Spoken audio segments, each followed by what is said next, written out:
One of the best experience kung mag-staycation ka sa Sipalay City is walking sa South Beach early at the morning. Gani ang inyong bus TV, aga pa nagbugtaw, nagplastar, kag naghingagaw, lakat sa may kilid sang dagat. Pagawa mo sa viewing deck, diri mo makita ang mataway kag tulog ka nga tubig sang dagat.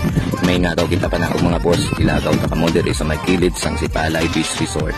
Amo ingayon nami kung ikaw nakatinir sa lapit sa dagat kung magkato ka sa Sipalay City. Go-walking ka sa white sand, and then marelax-relax ang imong mga paminsaron kag maglantaw-lantaw sa may kilid sang resort samtang ang ilang mga guest tulog pa. Diri mo makita ang full view sang Sipalay Beach Resort samtang dutay pa lang ang nadalagaw. Tawhay kung aga pa, parehas ang imong mga paminsaron. Kung magtulog ka sa dagat, matawhay kag malinaw nga tubig ang makita nimo. Kani ang inyong bus TV nagpanilag-nilag anay, may haraman diri sa mga kayak. Ginaparkilaan sa barato nga presyo para samtang ikaw nagabugsay-bugsay makita nimo ang clear water kag white sand. Speaking of white sand, hindi nimo mapunggan nga magpaligo sa ilang nga kilid sang dagat. Kani gimplastar ni bus TV ang iya gamit, naghublas na sang iya nga bayo kag ready na siya magligo diri sa white sand, matinaw nga tubig sang Sipalay City.